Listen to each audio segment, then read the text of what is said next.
Ses ver Adana, zirveden selam. Durmak yok omi, patlamaya devam. Yok bundan sonra size sigara.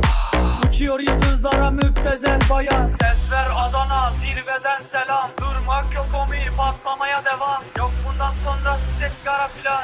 Uçuyor yıldızlara müptezel bayan. Harmanın, baba nerede çarşafım? Gördüğüm bu paketler benim dermanım. Hoppa yavaşça açıldı fermanım. Sakın kaçma buraya gel la kezbanım. Adana çocuğu aga şehrimin delisi. Olay büyük kardeş mevzu kendisi. Plaka 01 korkumuz dinle. Yazmak için yine yuttun bence.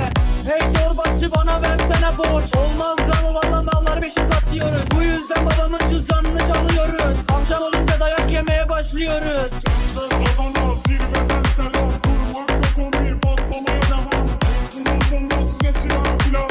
Uçuyor yıldızlara müptezel bayan. Ben yazınca mı gol neşemiz yerinde. Siz ayrı tripte bense düşüşte. Halüs görüyorum ben bu sahnede. Kaç paket sigara bitti lan o kahvelerde. Hapı yutmayınca dönmüyor teperi. Tribe sokma beni, Sikerme beni. gidin heyecan abinize selam söyleyin. Tahtını sikiyorum ben de böyleyim. Demiş Adana merkezin sözler çalıntı. Bunu kimden yaptı alıntı. O şişko menajerin ona söylüyorum. Diss atmadan önce adam gibi uyarıyorum. Sevenlerim bana şimdi desin eri. Ben o söze oluyorum sanki deli. Bize